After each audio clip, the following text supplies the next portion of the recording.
നമസ്കാരം. KTDSCയുടെ 11ാമത്തെ എപ്പിസോഡിലേക്ക് സ്വാഗതം. ഇന്ന് നമ്മൾ നേരത്തെ പറഞ്ഞ കണ്ടന്റുകളുമായി ബന്ധപ്പെട്ട ക്വസ്റ്റ്യൻസ് ഡിസ്കസ് ചെയ്യാണ്. നേരെ നമുക്ക് ക്വസ്റ്റ്യനിലേക്ക് പോകാം. ഒന്നാമത്തെ ചോദ്യം: the schedule of recovery to be attached with the pay bill in respect of motor conveyance advance is to be prepared in form. അപ്പൊ മോട്ടോർ വെഹിക്കിള് വാങ്ങാനുള്ള അഡ്വാൻസ് വാങ്ങിയതിന്റെ റിക്കവറി നടത്തുന്ന ശമ്പള ബില്ലിനോടൊപ്പം റിക്കവറി നടത്തുന്ന ആ ഫോം, ആ ഷെഡ്യൂളിന്റെ ഫോം നമ്പർ എത്രയാണ് എന്നാണ് ചോദ്യം. അത് TR 106 ആണ്. TR 106. അടുത്ത ചോദ്യം: 5000 രൂപയ്ക്ക് മേലുള്ള റെസീറ്റിന് 1 രൂപയുടെ റവന്യൂ സ്റ്റാമ്പ് വെച്ച് ഒപ്പിടണം എന്ന് പറയുന്ന സ്റ്റാമ്പ് ആക്ടിലെ ഭാഗം ഏതാണ്? 5000 രൂപയ്ക്ക് മേലുള്ള റെസീറ്റുകൾക്കൊക്കെ തന്നെ 1 രൂപയുടെ റവന്യൂ സ്റ്റാമ്പ് വെച്ച് ഒപ്പിടണം എന്ന് പറയുന്ന സ്റ്റാമ്പ് ആക്ടിലെ ഭാഗം ഏതാണ്? അത് section 3 of Indian stamp act 1899.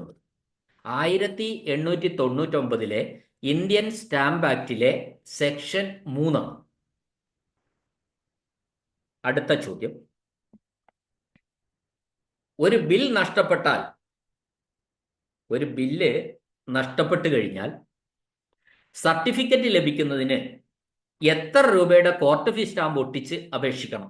നമുക്കറിയാം, ഒരു ബില്ല് നഷ്ടപ്പെട്ടു കഴിഞ്ഞാൽ ഒരു സർട്ടിഫൈഡ്, അതിന്റെ ഡ്യൂപ്ലിക്കേറ്റ് ഒന്നും കിട്ടില്ല, മറിച്ച് ഒരു സർട്ടിഫൈഡ് സർട്ടിഫിക്കറ്റാ കിട്ടുക. അപ്പോൾ അതിന് 5 രൂപയുടെ കോർട്ട് ഫീ സ്റ്റാമ്പാണ് ഒട്ടിക്കേണ്ടത്. 5 രൂപയുടെ കോർട്ട് ഫീ സ്റ്റാമ്പ് ഒട്ടിച്ച് അപേക്ഷിക്കണം. ഈ കോർട്ട് ഫീ സ്റ്റാമ്പ് ഒട്ടിക്കുക എന്നൊക്കെ പറഞ്ഞാൽ അത് മറ്റൊരു ടൈപ്പ് സർക്കാർ റവന്യൂ ആണ്. റവന്യൂവിലേക്കുള്ള ഒരു വരവാണ് ഈ 5 രൂപ എന്ന് പറയുന്നത്. അടുത്ത ചോദ്യം: പേയ്മെന്റ് ഓർഡറുകളിലെ ഒപ്പ് തീയതി ഏതാണ്?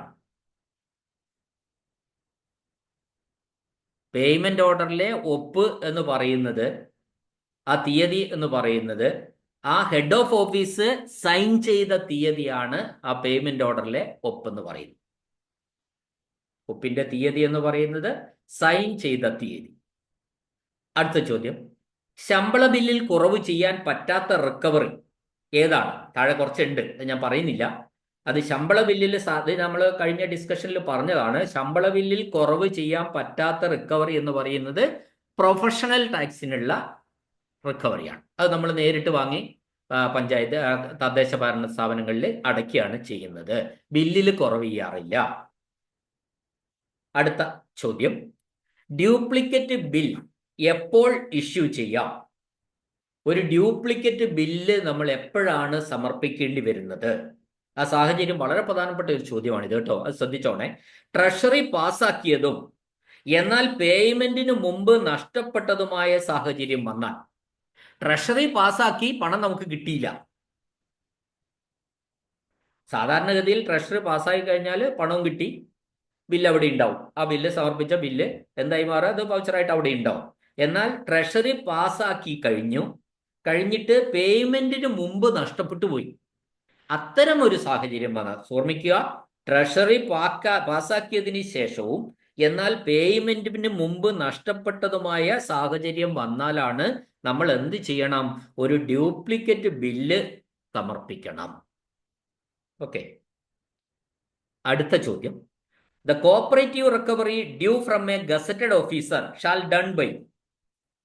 അപ്പോൾ ഒരു ഗസറ്റഡ് ഓഫീസറിന്റെ കോപ്പറേറ്റീവ് റിക്കവറി ഡ്യൂ വന്നാൽ അത് ആര് റിക്കവറി നടത്തണം എന്നാണ് ചോദ്യം. അത് ട്രഷറി ഓഫീസർ റിക്കവറി നടത്തണം. ഗസറ്റഡ് ഓഫീസറിന്റെ കോപ്പറേറ്റീവ് ഡ്യൂ എന്തെങ്കിലും അത് റിക്കവറി ആയിട്ട് വന്നു കഴിഞ്ഞാൽ ആ റിക്കവറി നടത്തേണ്ടത് ട്രഷറി ഓഫീസറാണ്. അടുത്ത ചോദ്യം: ട്രഷറിയിൽ പേയ്മെന്റിന് വേണ്ടി പാസാക്കിയ ഒരു ബിൽ പേയ്മെന്റിന് മുമ്പ് നഷ്ടപ്പെട്ടതായി കണ്ടെത്തിയാൽ ഡ്രോയിങ് ഓഫീസർ ചെയ്യേണ്ട നടപടിക്രമം എന്താണ്? ട്രഷറിയിൽ നിന്ന്, ഉത്തരം ഇതാണ്: ട്രഷറിയിൽ നിന്ന് പണം നൽകിയിട്ടുണ്ടോ എന്ന കാര്യം ഉറപ്പുവരുത്തുക. അതിനുശേഷം ആ ബില്ലിലുള്ള പേയ്മെന്റ് നിർത്തിവെക്കാൻ ആവശ്യപ്പെടുക. പേയ്മെന്റ് നൽകിയിട്ടില്ലെങ്കിൽ ഡ്യൂപ്ലിക്കേറ്റ് ബിൽ പ്രസന്റ് ചെയ്യുക, അത് ഡ്യൂപ്ലിക്കേറ്റ് എന്ന് റെഡിങ്കിൽ രേഖപ്പെടുത്തുക. ഇതാണ് ചെയ്യേണ്ടത്. ട്രഷറി ചോദ്യം ഇതായിരുന്നു: ട്രഷറിയിൽ പേയ്മെന്റിന് വേണ്ടി പാസാക്കിയ ഒരു ബില്ല് പേയ്മെന്റിന് മുമ്പ് നഷ്ടപ്പെട്ടതായി കണ്ടെത്തിയാൽ ഡ്രോയിങ് ഓഫീസർ ചെയ്യേണ്ട നടപടിക്രമമാണ് ഞാൻ പറഞ്ഞത്. ട്രഷറിയിൽ നിന്ന് എന്തൊക്കെ ചെയ്യണം? ട്രഷറിയിൽ നിന്ന് പണം നൽകിയിട്ടുണ്ടോ എന്ന കാര്യം ഉറപ്പുവരുത്തണം. അതിനുശേഷം ആ ബില്ലിലുള്ള പേയ്മെന്റ് ഇനി ഏതെങ്കിലും സന്ദർഭവശാൽ അല്ലെങ്കിൽ ഡ്യൂപ്ലിക്കേഷൻ വരുമല്ലോ, നിർത്തിവെക്കാൻ ആവശ്യപ്പെടുക. അതിനുശേഷം പേയ്മെന്റ് നൽകിയിട്ടില്ലെങ്കിൽ ഡ്യൂപ്ലിക്കേറ്റ് ബില്ല് പ്രസന്റ് ചെയ്യുക, അത് ഡ്യൂപ്ലിക്കേറ്റ് എന്ന് റെഡിങ്ങില് ബില്ലിന്റെ ടോപ്പ് മോർണിൽ എഴുതുക. അടുത്ത ചോദ്യം: ഗസറ്റഡ് ഓഫീസർ പേ സ്ലിപ്പ് ഇല്ലാതെ എത്ര മാസം ശമ്പളം വാങ്ങാം? ഒരു ഗസറ്റഡ് ഓഫീസർ ഒരു നോൺ ഗസറ്റഡ് ഓഫീസർ ഗസറ്റഡ് ഓഫീസറായിട്ട് പ്രൊമോഷൻ ലഭിച്ചു എന്ന് വിചാരിക്കുക. അപ്പോൾ ഗസറ്റഡ് ഓഫീസറായി പ്രൊമോഷൻ ലഭിച്ചു കഴിഞ്ഞാൽ അയാൾക്ക് പേ സ്ലിപ്പ് കിട്ടാൻ കുറച്ച് കാലം വരും, താമസം വരും. അപ്പൊ ഈ രേഖകളൊക്കെ അക്കൗണ്ടന്റ് ജനറലിന്റെ അടുത്തെത്തി ആ അക്കൗണ്ടന്റ് ജനറൽ വേണം പേ സ്ലിപ്പ് നൽകാൻ. അപ്പൊ അതുവരെ അയാൾക്ക് ജീവിത ചെലവിന് പൈസ വേണം. അപ്പൊ അത് ഒഴിവാക്കാൻ വേണ്ടി ഈ LPCയുടെ അടിസ്ഥാനത്തിൽ, അതായത് പഴയ സ്ഥാപനത്തിൽ നിന്നും ട്രഷറിയിലേക്ക് LPC കൊടുക്കും. പുതിയ ഗസറ്റഡ് ആയിരിക്കുന്ന ആ സ്ഥാപനത്തിന്റെ കൺട്രോളിലുള്ള ട്രഷറിക്ക് ഇയാൾക്ക് ഒരു LPC വാങ്ങിക്കൊണ്ട് കൊടുത്താൽ 3 മാസം വരെ പേ സ്ലിപ്പ് ഇല്ലാതെ ശമ്പളം വാങ്ങും. 3 മാസം വരെ ഗസറ്റഡ് ഓഫീസർക്ക് പേ സ്ലിപ്പ് ഇല്ലാതെ, അത് ആ പേ സ്ലിപ്പ് എത്താനുള്ള കാലതാമസം പരിഹരിക്കാൻ വേണ്ടിയിട്ടാണ്, ശമ്പളം വാങ്ങാം. ഒരു ഗസറ്റഡ് ഓഫീസറുടെ സാലറി ബില്ലിന്റെ ഫോം എത്രയാണ്? ആ ഫോം എന്ന് പറയുന്നത് TR 46A ആണ്. ഗസറ്റഡ് ഓഫീസറിന്റെ സാലറി ബില്ലിന്റെ ഫോം TR 46A. ഇനി ഗസറ്റഡ് ഓഫീസറിന്റെ TA bill form TA bill form TR 47. അടുത്ത ചോദ്യം: ഒരു gazetted officer holding additional charge of a separate office can draw the charge allowance. അപ്പോൾ വേറൊരു ഓഫീസിന്റെ ചാർജ് കൂടി ഒരു ഗസറ്റഡ് ഓഫീസർ വഹിച്ചാൽ അയാൾക്ക് സ്വാഭാവികമായിട്ടും എന്ത് കിട്ടും? ചാർജ് അലവൻസ് കിട്ടും.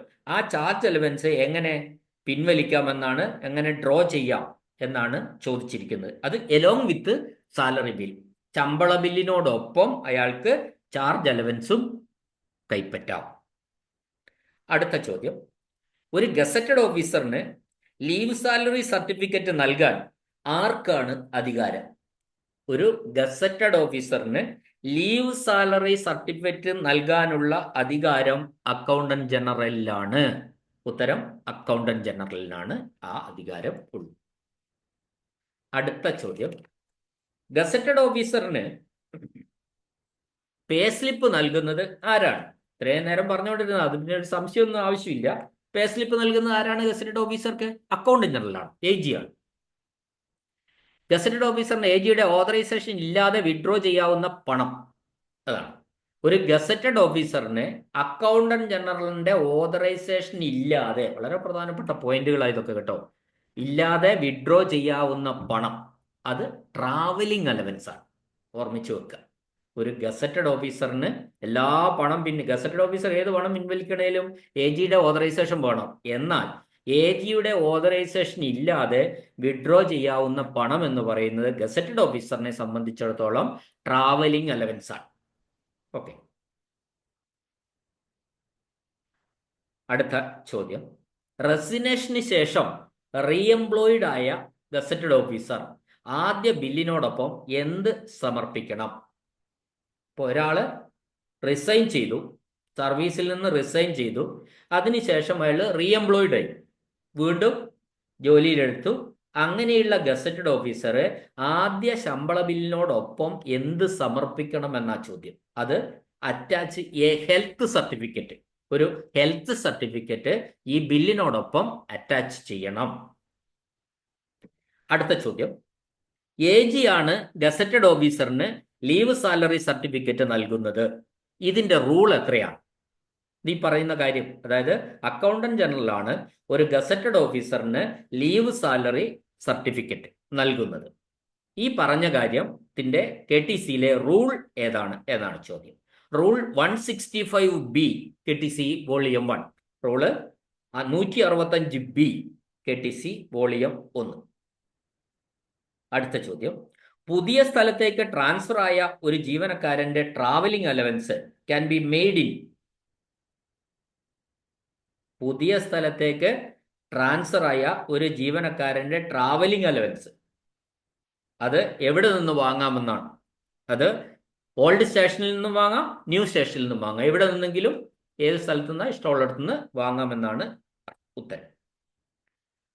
അടുത്ത ചോദ്യം, ട്രാൻസ്ഫർ ചെയ്യുമ്പോൾ മുൻകൂർ ശമ്പളം ഏത് ചട്ടമനുസരിച്ച് വിതരണം ചെയ്യാം? Advance pay.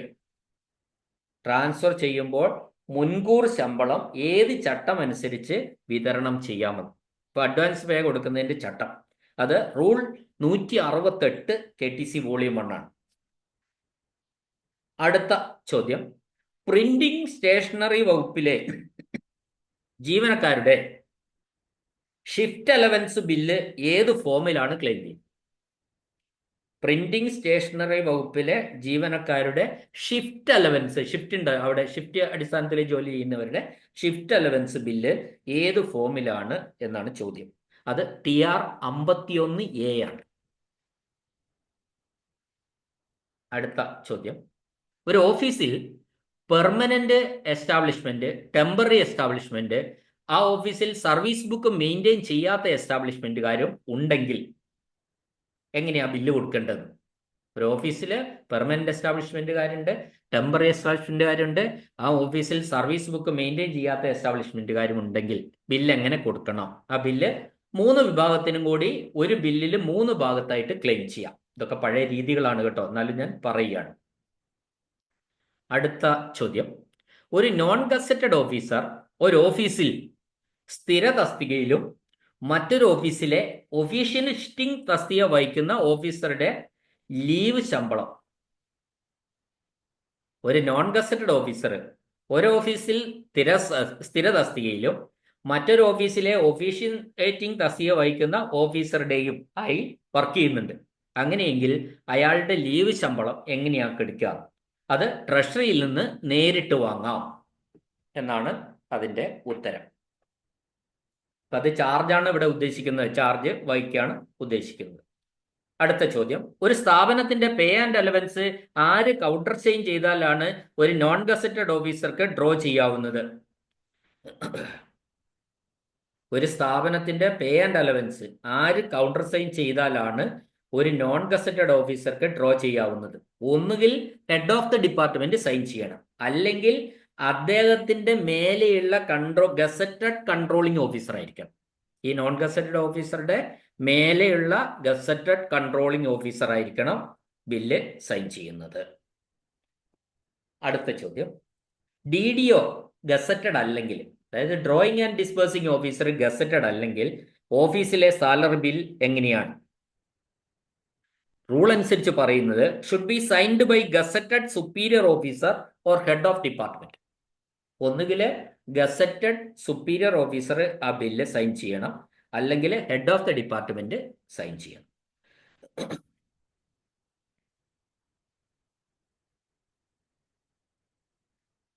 അടുത്ത ചോദ്യം, കണ്ടിൻജന്റ് ബില്ലുകൾ എടുക്കേണ്ട ജീവനക്കാരുടെ വിഭാഗം. ഏത് വിഭാഗം ജീവനക്കാർക്കാണ് കണ്ടിൻജന്റ് ബില്ല് എടുക്കേണ്ടത്?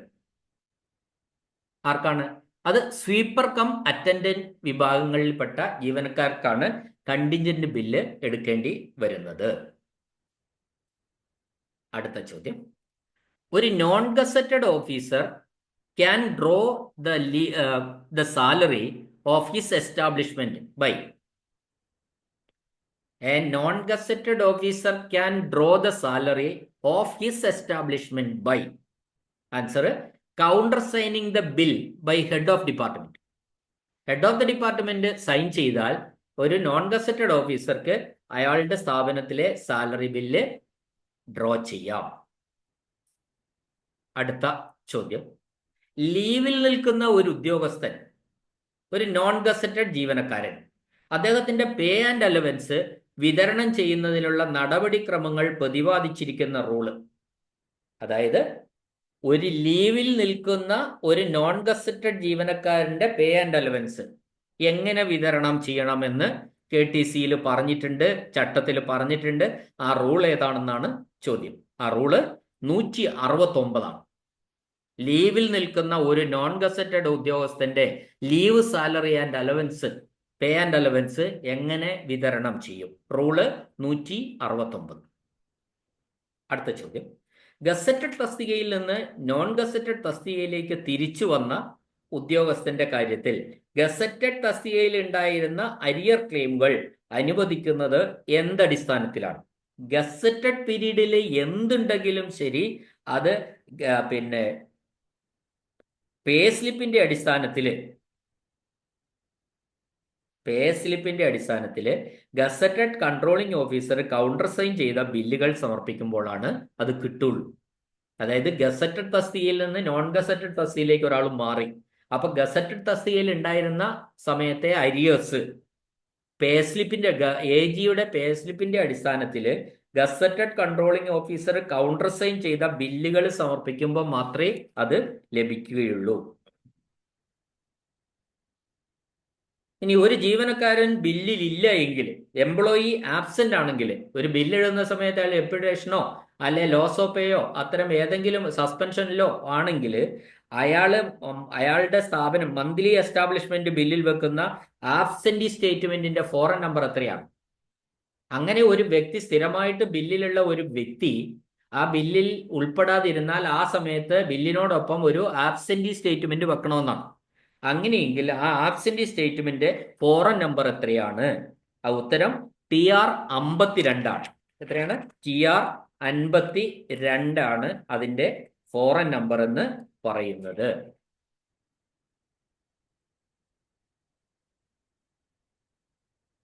ഇനി ഡ്രോയിങ് ഓഫീസർ TR 52 എസ്റ്റാബ്ലിഷ്മെന്റ് ബില്ലിൽ അറ്റാച്ച് ചെയ്യേണ്ട സ്റ്റേറ്റ്മെന്റ് ഏതാണ്? TR 52 എസ്റ്റാബ്ലിഷ്മെന്റ് ബില്ലിൽ അറ്റാച്ച് ചെയ്യേണ്ട സ്റ്റേറ്റ്മെന്റ് എന്ന് പറഞ്ഞാൽ TR 52 എന്ന് പറയുന്നത് ആബ്സെന്റ് സ്റ്റേറ്റ്മെന്റാ. ഒരു ജീവനക്കാരൻ ആ ബില്ലിൽ അദ്ദേഹത്തിന്റെ പേര് കഴിഞ്ഞ മാസങ്ങളിലായിട്ട് എല്ലാ മാസവും അദ്ദേഹത്തിന്റെ പേരുണ്ടായിരുന്നു. ഏതെങ്കിലും മാസത്തിലെ എസ്റ്റാബ്ലിഷ്മെന്റ് പേ ബില്ലില് അദ്ദേഹത്തിന്റെ ഒരാളുടെ പേരില്ല എങ്കിൽ അത് നമ്മൾ എവിടെ വെക്കണം? ഒരു സ്റ്റേറ്റ്മെന്റ് ആയിട്ട്, ആബ്സെന്റ് സ്റ്റേറ്റ്മെന്റ് ആയിട്ട് ബില്ലിൽ വെക്കണം എന്നാണ് KTC പറയുന്നത്. അടുത്ത ചോദ്യം, a register of increment is maintained by. ഒരു സ്ഥാപനത്തിലെ എല്ലാ ജീവനക്കാർക്കും വേണ്ടി ഇൻക്രിമെന്റ് രജിസ്റ്ററുകൾ വെച്ചു പോരണം. ആരാ വെച്ചു പോരേണ്ടത്? ഉത്തരം ഡ്രോയിങ് ഓഫീസറാണ്. ഡ്രോയിങ് ഓഫീസർ സ്ഥാപനത്തില് ഇൻക്രിമെന്റ് രജിസ്റ്റർ വെച്ചു പോരേണ്ടതാണ്. ഇനി arrear pay shall be drone. Arrear pay shall be drone എങ്ങനെയാണോ പിൻവലിക്കുക? അരിയർ ശമ്പളം, അതായത് കുടിശ്ശിക ശമ്പളം, ശമ്പള കുടിശ്ശിക എങ്ങനെ പിൻവലിക്കണം? അതിന്റെ ഉത്തരം എന്താ? നമ്മൾ നേരത്തെ പറഞ്ഞതാ. സെപ്പറേറ്റ് പേ ബില്ല് എഴുതി പിൻവലിക്കണം. അതായത് ഒരു മാസത്തെ മാസ ശമ്പള ബില്ലിനോടൊപ്പം കുടിശ്ശിക ബില്ലുകൾ സമർപ്പിക്കാൻ പാടില്ല, അതിനോടൊപ്പം എഴുതാൻ പാടില്ല. സെപ്പറേറ്റ് പേ ബില്ലുകൾ സമർപ്പിക്കണം. കുടിശ്ശിക ശമ്പളം ഉണ്ടെങ്കിൽ നമ്മൾ അതിന് സെപ്പറേറ്റ് പേ ബില്ല് സമർപ്പിക്കണം. ഓർമ്മിച്ച് നോക്കണം, നിർബന്ധമാണ്. അടുത്ത ചോദ്യം, ഓർഡിനറി പേ ബില്ലിനോടൊപ്പം അരിയർ പേ ക്ലെയിം ചെയ്യാൻ പാടില്ല എന്ന് പറഞ്ഞിട്ടുള്ള റൂൾ ഏതാണ്? ഓർഡിനറി ശമ്പള ബില്ലിനോടൊപ്പം അരിയർ പേ, കുടിശ്ശിക പേ ബില്ല്, ആ പേ എത്രയുണ്ടോ അത് ക്ലെയിം ചെയ്യാൻ പാടില്ല. ഇപ്പൊ പറഞ്ഞതാണ്. അത് പറഞ്ഞിട്ടുള്ള റൂൾ ഏതാണെന്നാണ് ചോദ്യം. റൂള് 176 KTC വോളിയം 1, 176ാമത്തെ റൂളിലാണ് അത് പറഞ്ഞിട്ടുള്ളത്. ട്രാൻസ്ഫർ ആയി പോയ ഒരു ഉദ്യോഗസ്ഥൻ ജോയിനിങ് ടൈം പേ, അദ്ദേഹത്തിന് ജോയിനിങ് ടൈം പേ ഉണ്ടാവും. എന്ന് പറഞ്ഞാൽ ട്രാൻസിറ്റ് പേ. അപ്പൊ ഒരു ട്രാൻസ്ഫർ ആയി പോയ ഉദ്യോഗസ്ഥൻ എന്ത് ചെയ്യും? അയാൾ ജോയിനിങ് ടൈം അവൈൽ ചെയ്യും. 6 മാസം 6 ദിവസം തയ്യാറെടുപ്പ് കാലവും ജേർണി ടൈമും. അപ്പൊ 7-8 ദിവസം അയാൾക്ക് ജോയിനിങ് ടൈം ഉണ്ടാവും മിക്കവാറും. അങ്ങനെയെങ്കിൽ ആ ജോയിനിങ് ടൈം കാലത്തെ, ആ കാലഘട്ടത്തിൽ അയാൾ ഒരു ഓഫീസിലും ഉണ്ടാവില്ല. ആ പേക്കാണ് നമ്മൾ ട്രാൻസിറ്റ് പേ എന്ന് പറയുന്നത്. ആ ട്രാൻസിറ്റ് പേ അയാൾ എവിടെ നിന്ന് വാങ്ങും എന്നാണ് ചോദ്യം. ഒരു ഓഫീസിൽ നിന്ന് വിട്ടു വേറൊരു ഓഫീസിൽ ചേർന്നിട്ടില്ല. അപ്പോൾ അയാൾ ആ ഇടയ്ക്കുള്ള പീരീഡ് ജോയിനിങ് ടൈം പീരീഡ് ആണ്. അതിനാണ് ട്രാൻസിറ്റ് പേ. ആ ശമ്പളം, ആ ക്യാഷ്, ആ ട്രാൻസിറ്റ് പേ എവിടെ നിന്ന് വാങ്ങും? അയാൾ വാങ്ങേണ്ടത്, ഉത്തരം ഇതാണ്, പുതിയ സ്റ്റേഷനിൽ ട്രാൻസ്ഫറായി പുതിയ സ്റ്റേഷനിൽ വെച്ചിട്ടാണ് അദ്ദേഹം ഈ ട്രാൻസിറ്റ് പേ വാങ്ങേണ്ടത്. അടുത്ത ചോദ്യം, നോൺ ഗസറ്റഡ് ആയ കേസിൽ നോൺ ഗസറ്റഡ് പീരീഡിലെ അരിയർ ആരാണ് ക്ലെയിം ചെയ്യേണ്ടത്? ഒരു നോൺ ഗസറ്റഡ് ആയിട്ടുള്ള ഒരു ഉദ്യോഗസ്ഥൻ പ്രൊമോട്ടഡ് ആയി ഗസറ്റഡ് ഓഫീസറായി.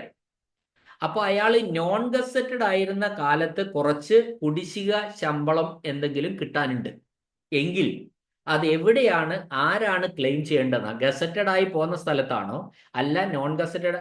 ഉത്തരം, അങ്ങനെ ക്ലെയിം ചെയ്യേണ്ടത്, ഈ ഗസറ്റഡ് ആയി കഴിഞ്ഞാൽ പിന്നെ പഴയതൊന്നും അങ്ങോട്ട് കൊണ്ടുപോകാൻ പറ്റില്ല. അയാൾ ക്ലെയിം ചെയ്യേണ്ടത് നേരത്തെ വർക്ക് ചെയ്തിരുന്ന സ്ഥാപനം, അതായത് നോൺ ഗസറ്റഡ് ആയി വർക്ക് ചെയ്തിരുന്ന സ്ഥാപനത്തിലെ DDO, അത് അവിടുത്തെ drawing and disbursing officer claim ചെയ്ത് ഡിസ്പേഴ്സ് ചെയ്യണം. അതാണ് ആൻസർ. ഓക്കെ, നമുക്ക് ഇത്രയും ക്വസ്റ്റ്യൻ ഞാൻ വളരെ പെട്ടെന്ന് പറഞ്ഞതാണ്, ക്വസ്റ്റ്യൻ കുറേ ഉള്ളത് കൊണ്ട്. അപ്പോൾ തീർച്ചയായിട്ടും ഈ കണ്ടന്റുകളൊക്കെ ക്വസ്റ്റ്യൻ കേൾക്കുമ്പോൾ കുറച്ചുകൂടി നിങ്ങൾക്ക് ബോധ്യപ്പെടുന്നുണ്ട് എന്ന് ഞാൻ മനസ്സിലാക്കുകയാണ്. ബാക്കി ക്വസ്റ്റ്യൻസ് നമുക്ക് അടുത്ത വീഡിയോയിൽ കേൾക്കാം. ഈ ചോദ്യങ്ങളൊക്കെ കേട്ടിരുന്ന എല്ലാവർക്കും നന്ദി, നമസ്കാരം.